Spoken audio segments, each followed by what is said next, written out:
ನಮಸ್ಕಾರ ಎಲ್ರಿಗೂ, ಹೇಗಿದ್ದೀರಾ? ನಾನು ನಿಮ್ಮ ಸುಜಾತ ಮಲ್ನಾಡ್. ಸಾಮಾನ್ಯವಾಗಿ ಬೆಳಿಗ್ಗೆ ಎದ್ದಾಗ ಏನು ತಿಂಡಿ ಮಾಡೋದಪ್ಪ ಅಂತ ಎಲ್ಲರ ತಲೆಯಲ್ಲೂ ಓಡ್ತಾ ಇರುತ್ತೆ. ಅದಕ್ಕೋಸ್ಕರ ನಾನಿವತ್ತು ಬೇಗ ಮಾಡೋಕ್ಕೂ ಆಗಿರಬೇಕು, ಹಾಗೆಯೇ ರುಚಿಯಾಗೂ ಕೂಡ ಇರಬೇಕು ಅನ್ನುವಂಥ ಒಂದು ತಿಂಡಿಯನ್ನು ಮಾಡಿ ತೋರಿಸ್ತಾ ಇದ್ದೀನಿ. ಅವಲಕ್ಕಿ ಒಂದು ಮನೇಲಿ ಇದ್ಬಿಟ್ರೆ ಇದನ್ನು ಬೇಗವಾಗಿ ಮಾಡಿಬಿಡ್ಬೋದು. ಹಾಗಾದರೆ ಹೇಗೆ ಮಾಡೋದು ಅಂತ ನೋಡ್ಕೊಂಬರೋಣ ಬನ್ನಿ. ಈಗ ಅವಲಕ್ಕಿ ಉಪ್ಪಿಟ್ಟು ಮಾಡೋಕ್ಕೆ ಏನೇನು ಬೇಕು ಅಂತ ನೋಡ್ಕೊಳ್ಳೋಣ. ನಾನಿಲ್ಲಿ 1 ಹಿಡಿ ಆಗುವಷ್ಟು ನೆಲಗಡಲೆನ ತಗೊಂಡಿದ್ದೀನಿ. ಹಾಗೆಯೇ 2 ಚಮಚ ಆಗುವಷ್ಟು ಕಡಲೆಬೇಳೆ, 2 ಚಮಚ ಆಗುವಷ್ಟು ಉದ್ದಿನಬೇಳೆ, ಹಾಗೆ ಒಂದು ಚಿಕ್ಕ ಟೊಮೆಟೊ ತಗೊಂಡಿದ್ದೀನಿ. ಹಾಗೆ 5ರಿಂದ 6 ಹಸಿಮೆಣಸಿನ್ಕಾಯಿ, 1-2 ಈರುಳ್ಳಿ ತಗೊಂಡಿದ್ದೀನಿ. ಆಮೇಲೆ ಸ್ವಲ್ಪ ಕೊತ್ತಂಬರಿ ಸೊಪ್ಪು, ಹಾಗೆಯೇ ತುರಿದಂಥ ತೆಂಗಿನಕಾಯಿನೂ ಕೂಡ ತಗೊಂಡಿದ್ದೀನಿ. ಹಾಗೆ ಜೊತೆಗೆ ಕರಿಬೇವಿನ ಸೊಪ್ಪು ಕೂಡ ತಗೊಂಡಿದ್ದೀನಿ. ಆಮೇಲೆ ಅಂತಂದರೆ ಒಗ್ಗರಣೆ ರುಚಿಯನ್ನು ಹೆಚ್ಚಿಸುವಂಥ ಇಂಗನ್ನು ತಗೊಳ್ಬೇಕು. ಯಾವ್ದು ಹಿಂಗಾದರೂ ಪರವಾಗಿಲ್ಲ, ಪುಡಿ ಹಿಂಗಾದರೂ ಒಳ್ಳೆಯದು. ಹಾಗೆ ಉಪ್ಪು, ಜೊತೆಗೆ ಅವಲಕ್ಕಿನೂ ಕೂಡ ಬೇಕಾಗುತ್ತೆ. ಈ ಅವಲಕ್ಕಿ ಮೀಡಿಯಮ್ ಅವಲಕ್ಕಿ ತಗೋಬೇಕು. ದಪ್ಪ ಅವಲಕ್ಕಿ ತಗೊಂಡ್ರೆ ಇನ್ನೂ ಜಾಸ್ತಿ ಹೊತ್ತು ನೆನೆಸಿಡಬೇಕಾಗುತ್ತೆ. ಅದಕ್ಕೋಸ್ಕರ ಮೀಡಿಯಮ್ ಅವಲಕ್ಕಿನ ತಗೊಂಡಿದ್ದೀನಿ. ಇವಾಗ ಮೊದಲಿಗೆ ಏನು ಮಾಡಬೇಕಂದ್ರೆ, ಈ ಅವಲಕ್ಕಿನ ಒಂದು ಪಾತ್ರೆಗೆ ಹಾಕ್ಕೊಬಿಟ್ಟು 1-2 ಸಲ ತೊಳ್ಕೊಂಡು ನೆನೆಯೋಕೆ ಇಟ್ಕೋಬೇಕಾಗುತ್ತೆ.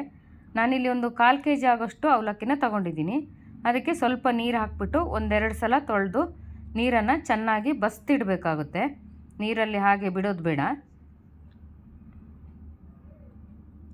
ನೋಡಿ, ಇವಾಗ ನೀರು ಬಸ್ತು ಇಟ್ಕೊಂಡಿದ್ದೀನಿ.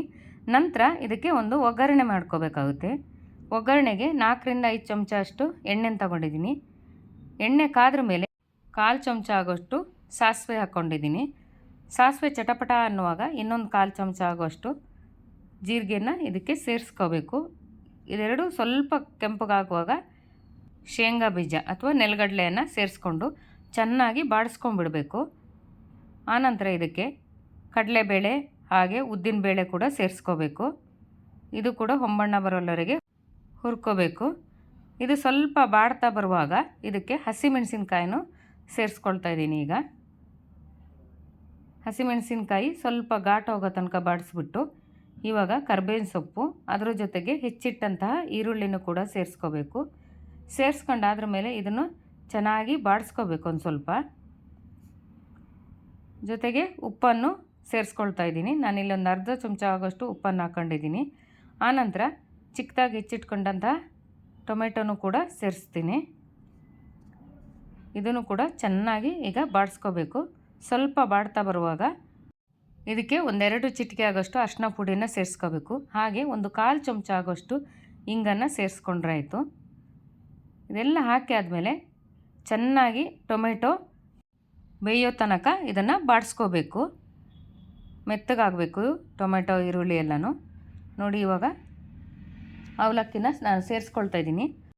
ಅವಲಕ್ಕಿ ಸ್ವಲ್ಪ ಕೆಲವು ಸಲ ಗಟ್ಟಿಗಾಗಿರುತ್ತೆ, ಹಾಗಾಗಿ ಪುಡಿ ಮಾಡಿಕೊಂಡು ಇದಕ್ಕೆ ಸೇರಿಸ್ಕೊಂಡ್ರೆ ಆಯಿತು. ಒಗ್ಗರಣೆ ಚೆನ್ನಾಗಿ ಹೊಂದೋಲ್ಲವರೆಗೆ ಸೇರಿಸ್ಬಿಟ್ಟು ಇದನ್ನು ಈಗ 2 ನಿಮಿಷ ಆಗೋಷ್ಟು ಮುಚ್ಚಿ ನಿಧಾನ ಉರಿಯಲ್ಲಿ ಇಟ್ಕೋಬೇಕು.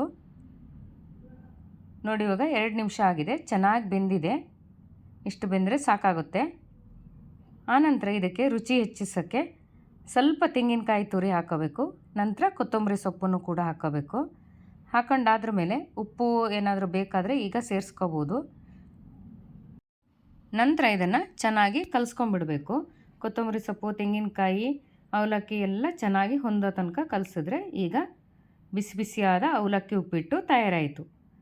ನೋಡಿದ್ರಲ್ವ, ಎಷ್ಟು ಬೇಗವಾಗಿ ಮಾಡ್ಬೋದು ಮತ್ತು ತುಂಬ ಸುಲಭವಾಗಿ ಕೂಡ ಮಾಡ್ಬೋದು. ನಿಮಗೆ ಖಂಡಿತವಾಗ್ಲೂ ಈ ಅವಲಕ್ಕಿ ಉಪ್ಪಿಟ್ಟು ರೆಸಿಪಿ ಇಷ್ಟ ಆಯಿತು ಅಂತ ನಾನು ಅಂದ್ಕೊಳ್ತೀನಿ. ಇಷ್ಟ ಆದರೆ ಒಂದು ಲೈಕ್ ಮಾಡಿ, ಶೇರ್ ಮಾಡಿ, ಹಾಗೆ ಸಬ್ಸ್ಕ್ರೈಬ್ ಮಾಡಿ ಅಂತ ಹೇಳ್ತಾ ಇಲ್ಲಿಗೆ ಈ ವಿಡಿಯೋನ ಮುಗಿಸ್ತಾ ಇದ್ದೀನಿ. ಹೋಗಿ ಬರಲಾ? ನಮಸ್ಕಾರ.